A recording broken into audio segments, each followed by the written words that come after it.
referencia del doctor Alfonso Múnera, las regiones afrodescendientes en los procesos de independencia, nación y ciudadanía, negros y mulatos en el Caribe colombiano.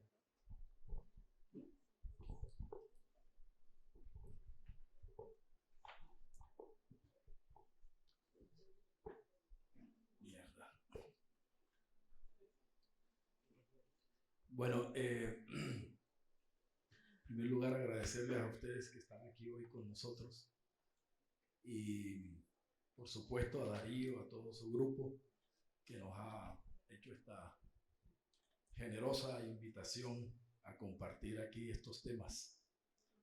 En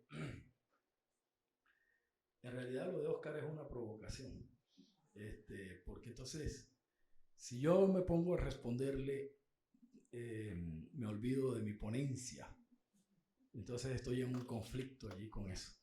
Pero le voy a aclarar dos cosas a Oscar en ese argumento que me parece a mí de todas maneras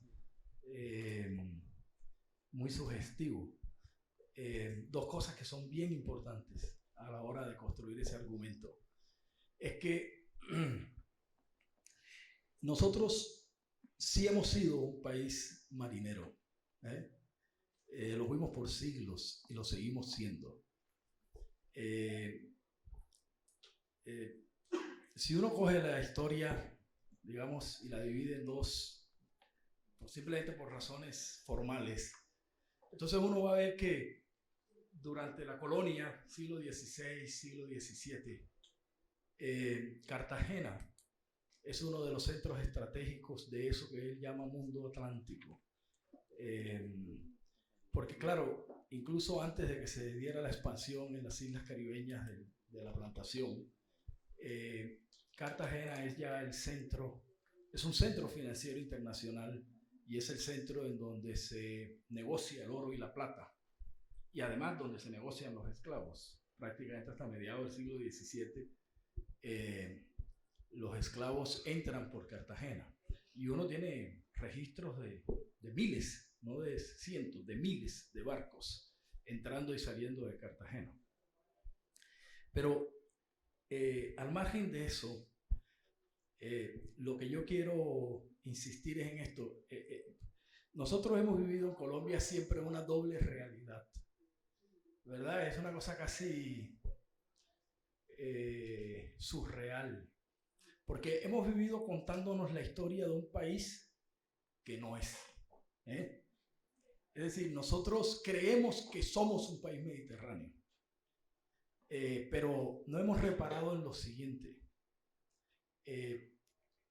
Si uno pudiera construir las estadísticas, y esto es importante decirlo, porque si los colombianos no empezamos a hablar de estas cosas duras, terribles, no vamos nunca a ser coherentes con lo que vivimos. Entonces, si uno construyera las estadísticas de la economía ilegal en Colombia, no de ahora, desde el siglo XVII, nosotros tenemos fama en el Imperio Español de ser los grandes contrabandistas. Eso no es un asunto de ahora. Es decir, en el siglo XVII hay documentos ya. En el siglo XVIII hay documentos ya.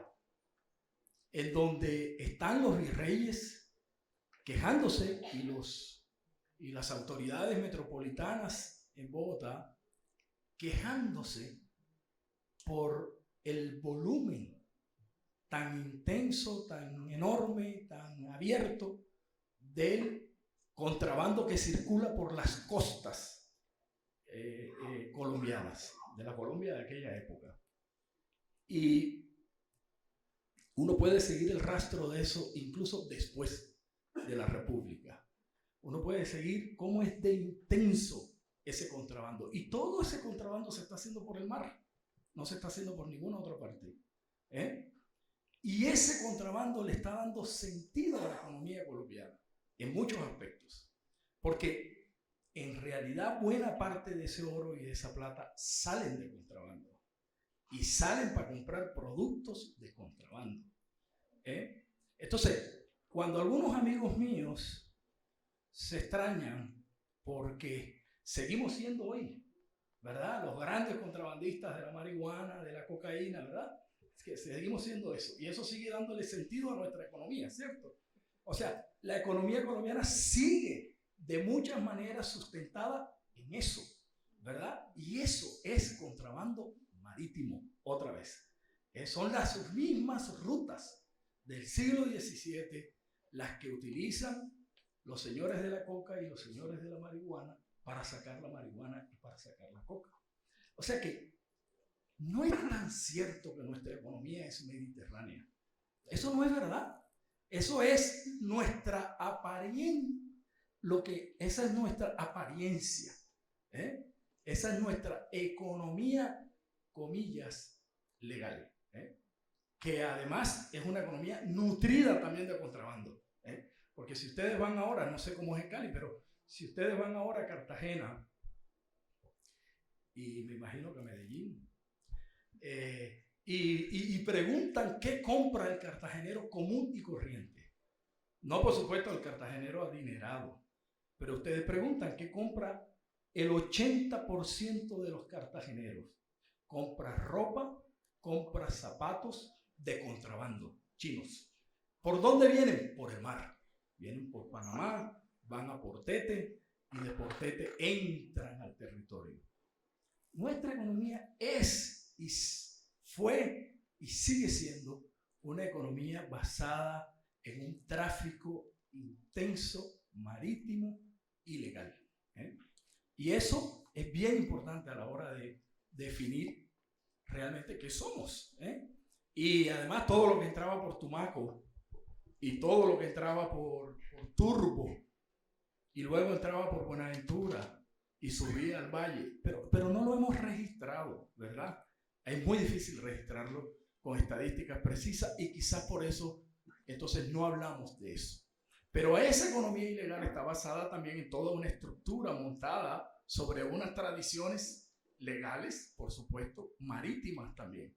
Entonces creo que el argumento necesita matices a la hora de construirse. Es mucho más complejo.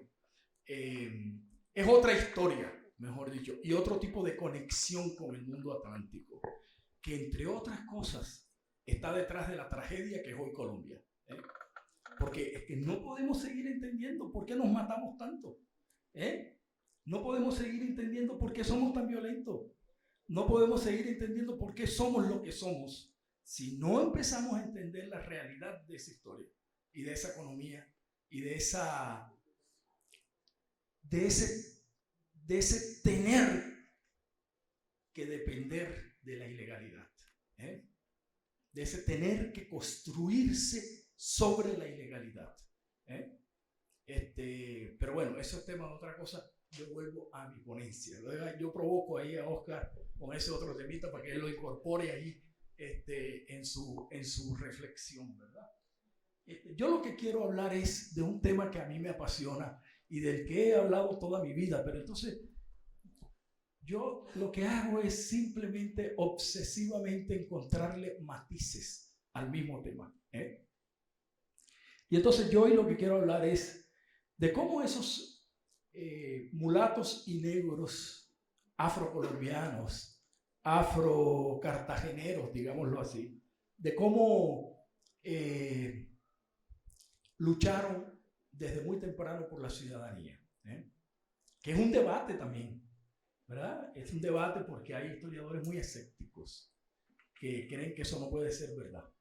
Pero entonces yo quiero hablar un poquito de eso y quiero aprovechar los minutos que tengo para empezar entonces, para hablar de dos cosas, porque cuando hablo de ese tema generalmente hablo de negros y mulatos libres, pero yo hoy quiero introducir algunas reflexiones que he construido recientemente sobre, porque entonces algunos estudiantes me han preguntado, ¿y los esclavos? ¿Qué pasa con los esclavos en esta historia? ¿Qué pasa con los esclavos durante la independencia? ¿Qué eran? ¿Por qué lucharon? ¿Estuvieron ahí? ¿Lucharon por una república? ¿Qué pasó con esos esclavos?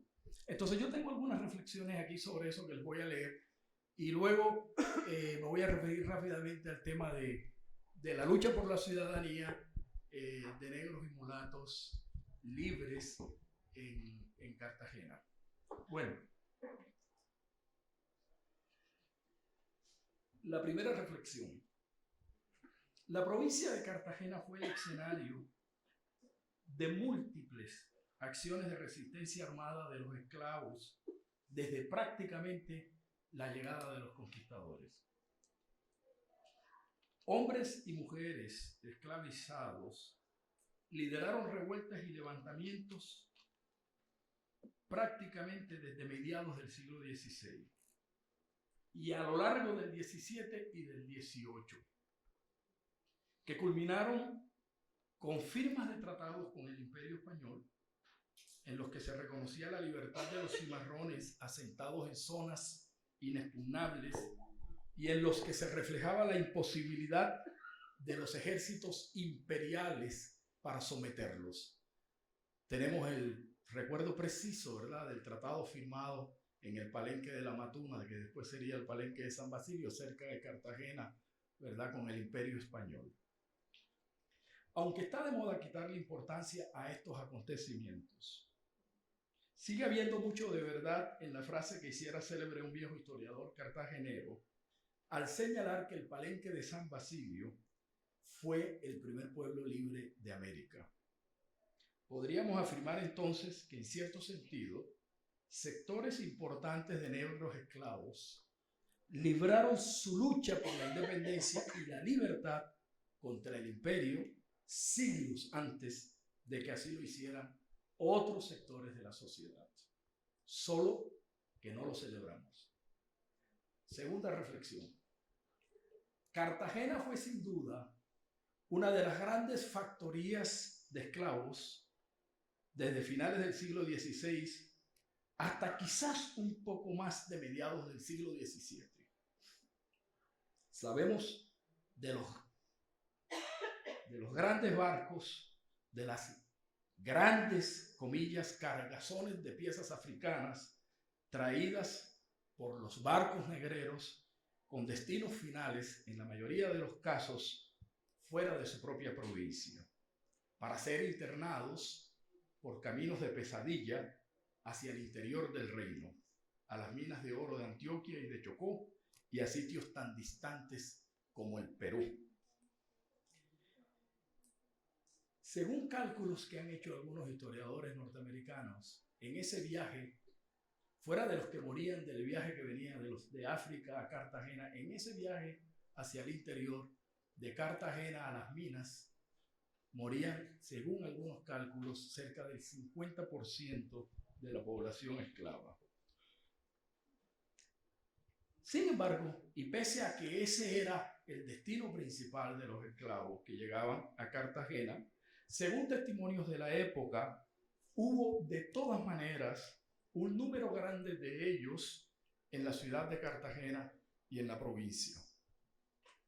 Nunca, en todo caso, tuvo las proporciones de Haití, Jamaica o Cuba, con sus cientos de miles de esclavos dedicados principalmente al trabajo en las plantaciones agroexportadoras. Nada parecido floreció en Cartagena, y según testimonios de su población, no pareció superar en ningún momento el número de 20.000 esclavos juntos en la provincia, ni quizás llegó tampoco en ningún momento al número de 10.000 en la ciudad. Para finales del siglo XVIII, los esclavos en todo el Caribe colombiano eran ya no más de cerca de 13.000, y en la ciudad de Cartagena, si acaso, superaban la cifra de 2.000. Tercera reflexión. En las luchas independentistas de las primeras décadas del siglo XIX, la participación de los esclavos no constituyó, a juzgar por los documentos que conocemos, motivos de alarma en el espacio urbano.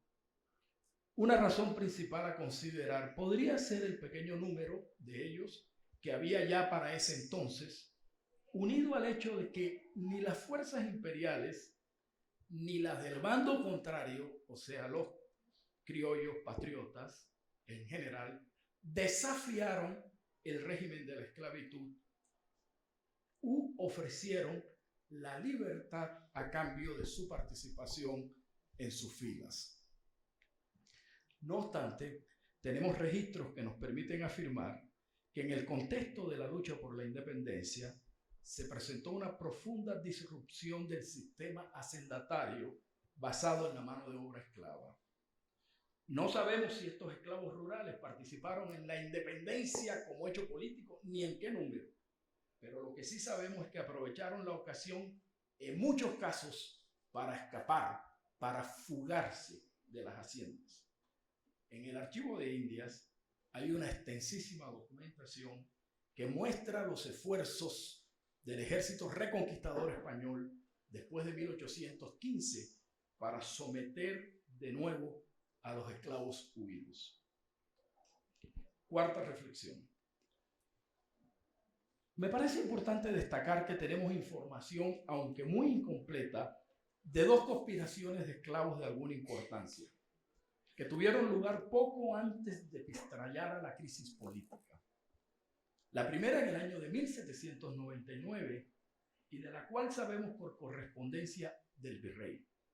Según estos informes, durante ese año se develó una conspiración mayor liderada por negros franceses, así dicen los documentos, asentados en Maracaibo y Cartagena, e indígenas de La Guajira, para provocar un levantamiento y, según el virrey, acabar con los blancos. En Cartagena se le siguió proceso a 7 de estos dirigentes esclavos. Por otra parte, el dirigente máximo de los criollos, José María García de Toledo, declaró en el juicio que se le seguía en 1816, acusado de traidor por las fuerzas españolas, que había tenido, entre otros méritos, decía este criollo, que entre otras cosas, tenemos un busto de él allí en el Camellón de los Mártires de Cartagena. Estos criollos tuvieron una actuación vergonzosa cuando fueron puestos presos. Y la verdad es que ninguno de ellos se merecería tener ni bustos ni reconocimientos de ninguna especie, porque además delataron gente, bueno, tuvieron una actuación verdaderamente vergonzosa. Pero este señor además decía, entre los méritos que había tenido, el de abrir proceso y meter en la cárcel en 1810 a algunos esclavos implicados en la publicación de pasquines que incitaban a la lucha por la igualdad. En síntesis, no tenemos documentación que nos muestre claramente la participación de esclavos en las luchas por la independencia, pero sí documentación suficiente para afirmar que incluso durante esos años de revolución independentista no dejaron estos de resistirse y de luchar por su propia libertad. No he encontrado hasta ahora papel alguno que sugiera que hubo afiliaciones al ejército español contra los independentistas en la provincia de Cartagena. Porque otra cosa que se ha puesto de moda es entonces, de manera un poco indiscriminada, afirmar que estos sectores subalternos estuvieron participando en términos generales del lado de los ejércitos españoles. Pues yo no he encontrado realmente ningún tipo de documentación que me permita decir eso. Y no hay en consecuencia una historiografía que se refiera a la participación en general de los esclavos en la independencia. Poco hemos destacado esta extraordinaria lucha de estos africanos y descendientes de africanos por su liberación, que tuvo momentos extraordinarios, sobre todo si se tiene en cuenta que Cartagena era en aquel entonces la gran fortaleza militar del reino y de todo el Caribe junto con La Habana y San Juan de Puerto Rico. Ahora bien, en lo que me interesa discutir en este trabajo, es preciso aclarar lo siguiente. Esta gran gesta libertaria que duró 3 siglos de los descendientes de africanos esclavizados no tuvo como objetivo la ciudadanía. Desde el principio era clara una actitud más bien separatista, una disposición a no reconocer el gobierno de España ni tampoco gobierno criollo alguno. De ahí los numerosos palenques establecidos en tierra adentro, en geografías pantanosas e inexpugnables. Entonces, si eso es así, si no era ese el objetivo de los esclavos, ¿a quién se refería el comisionado Marimón en su famosa proclama sobre la ciudadanía? ¿A quién se dirigía en esa famosa proclama sobre la ciudadanía de 1815? El comisionado Marimón, uno de los jefes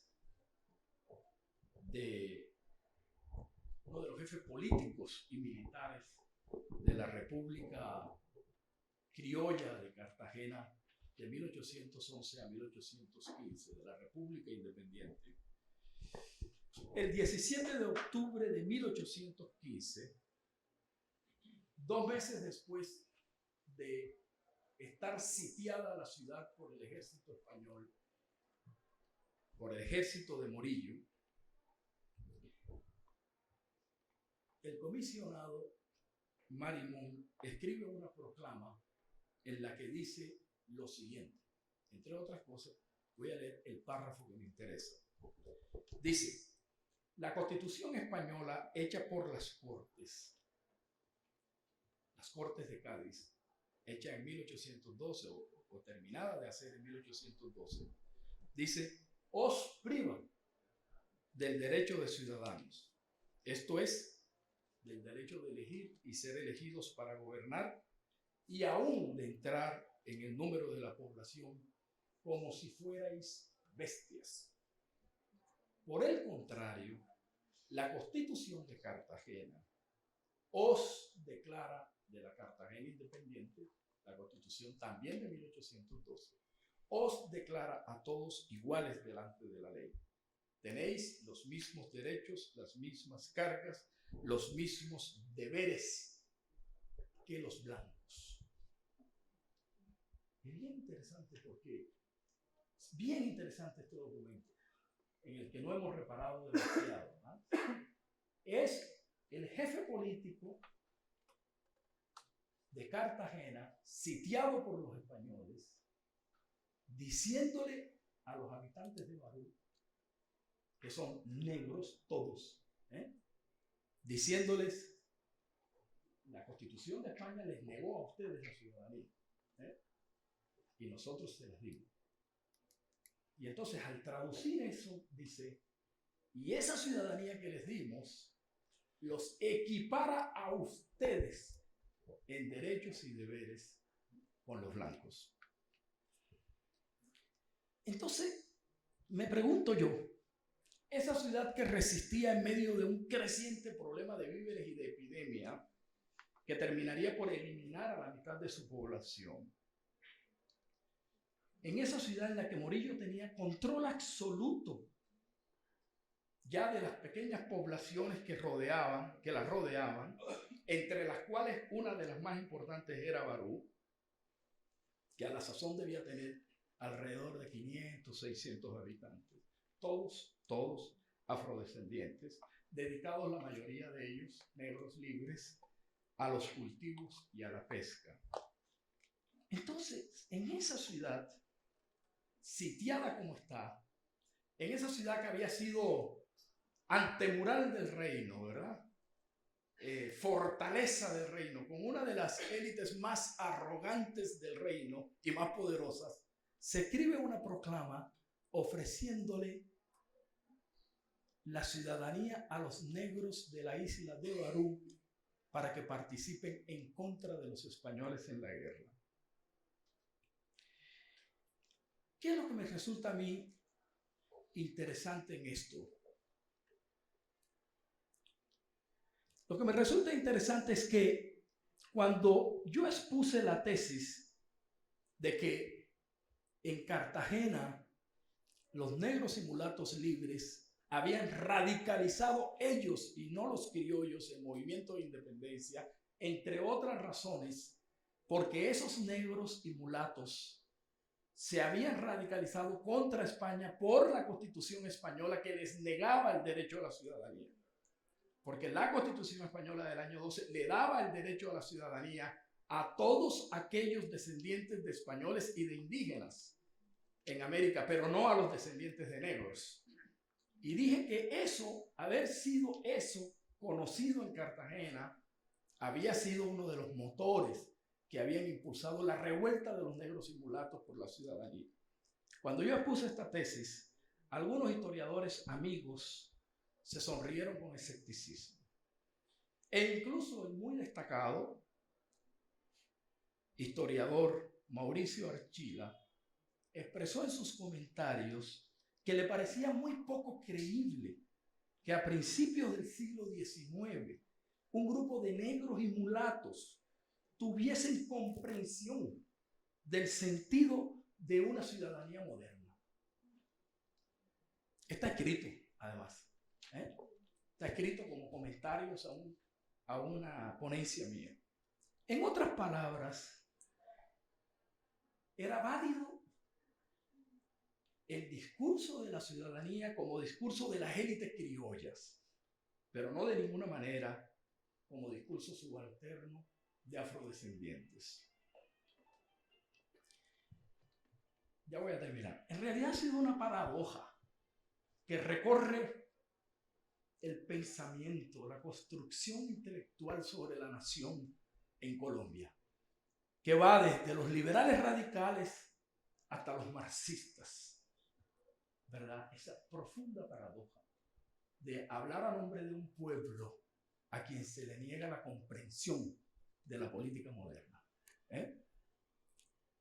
Desafortunadamente, no conocía yo cuando escribí El fracaso de la nación esta extraordinaria proclama del comisionado Marimón al pueblo de Barú.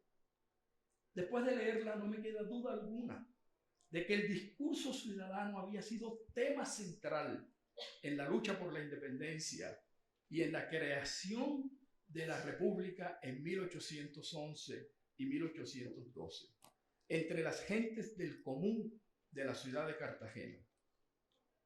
Marimón hacía uso de este argumento con tanta fuerza en 1815 porque sin duda este argumento había jugado un papel preponderante en 1811. Como es deducible de otros documentos de la época que coinciden en destacar la lucha de negros y mulatos libres por la igualdad. Ciudadanía en el texto de Marimón tiene las mismas connotaciones clásicas expuestas por los revolucionarios franceses. Es, en el fondo, el discurso de la igualdad de derechos, de la igualdad de deberes. No hay, pues, lugar a la duda. Esa igualdad de derechos y de deberes, sin distingo de color de la piel, era exactamente lo que buscaron los negros y mulatos libres de Cartagena y lo que Marimón planteaba en su proclama a los negros de Barú. Vendrían después los años de la Reconquista. Vendría la liberación definitiva de Cartagena en octubre de 1821, en la que otro mulato, el almirante José Ignacio de Padilla, jugaría un papel fundamental, principal. Y con esa independencia absoluta del año 21, se desataría casi de inmediato un enfrentamiento otra vez, como en 1811, entre el patriciado cartagenero, representado en el aristócrata y general venezolano Mariano Montilla, nombrado por Bolívar gobernador de la plaza, y el almirante Padilla, jefe de la guarnición militar. No voy a poder desarrollar en detalle este argumento, pero sí lo voy a sintetizar de la siguiente manera. Bolívar sabía perfectamente de los odios que había entre Mariano Montilla, aristócrata venezolano de la más alta alcurnia, y el almirante mulato Padilla. Porque esos odios venían registrados desde 10 años atrás y tenían ya un carácter que iba más allá de lo personal.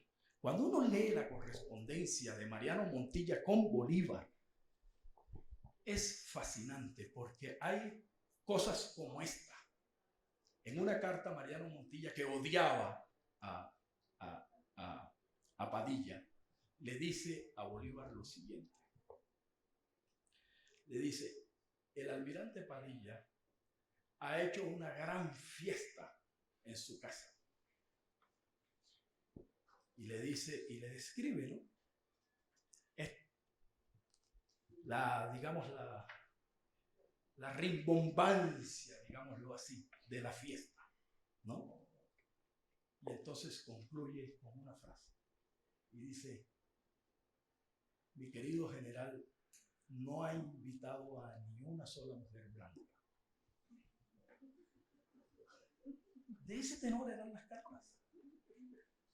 De ese tenor eran las cartas. Y Bolívar puso a Mariano Montilla allí porque Bolívar tenía profundo miedo, expresado también en cartas, de que este almirante mulato de origen humilde insubordinara la plaza y desarrollara lo que él obsesivamente llamaba una guerra de pardos. Era un temor obsesivo en Bolívar, por lo cual además lo fusila finalmente sin razón alguna, ¿verdad? Con el menor pretexto lo fusila y acaba con el almirante Padilla. Pero un poco lo que quiero sintetizar es esto. En esa segunda fase de la construcción de la República emerge de nuevo ese conflicto entre ese patriciado cartagenero y esos mulatos y negros que defienden el derecho a la ciudadanía, a construirse como seres iguales, como seres iguales. Y un poco mi hipótesis es que lo que uno encuentra a lo largo de ese siglo XIX como fenómeno destacable en la historia de Cartagena es ese proceso de cómo los mulatos y negros libres luchan y construyen un espacio de ciudadanía en Cartagena. Proceso que, por supuesto, ha tenido altibajos, ha tenido retrocesos y que continúa hasta el día de hoy. Muchas gracias.